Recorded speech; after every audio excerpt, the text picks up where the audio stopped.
இது வந்து நான் சரவணா ஸ்டோர்ஸில் இந்த ஷீட் வாங்கியிருந்தேன். இது வந்து கிச்சன் ஷீட் அப்படின்னு இருக்குது. இது வந்து டைல்ஸில் பேஸ்ட் பண்ணலாம்.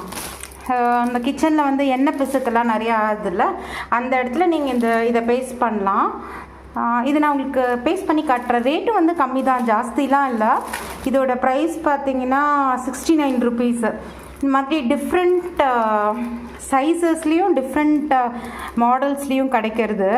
இப்போ நான் இதை பேஸ்ட் பண்ணிவிட்டு உங்களுக்கு எப்படி இருக்குன்னு காட்டுறேன் கிச்சனில். இது ரொம்ப அழகாக இருக்குது. இங்கே பாருங்களேன், கிச்சனில் வந்து நான் ஆக்சுவலி இந்த கேஸ் அடுப்பு இங்கே இருக்குது. இதுக்கு பேக் சைடில் ஒட்டியிருக்கேன். இது நம்ம வந்து இன்னும் கொஞ்சம் பெரிய சைஸ் வாங்கி ஃபுல்லாக இந்த டைல்ஸ் ஃபுல்லாக கூட நம்ம கவர் பண்ணலாம். நான் ஜஸ்ட் இது ஒரு சாம்பிளுக்கு வாங்கி எப்படி இருக்குன்னு ட்ரை பண்ணலான்னு பார்த்தேன். ஆக்சுவலி ரொம்ப அழகாகவே இருக்குது டைல்ஸ் பார்க்குறதுக்கு. ரொம்ப அப்படியே ப்ளசண்ட்டாக இருக்குது. எனக்கு ரொம்ப பிடிச்சிருக்கு. உங்களுக்கு பிடிச்சிருக்கு அப்படின்னா என்னை கேளுங்க, நான் எங்கே வாங்கினேன் என்னன்ற டீட்டெயில்ஸ் எல்லாம் உங்களுக்கு நான் கொடுக்குறேன். ரொம்ப அழகாக இருக்குது. பாய், குட் நைட்.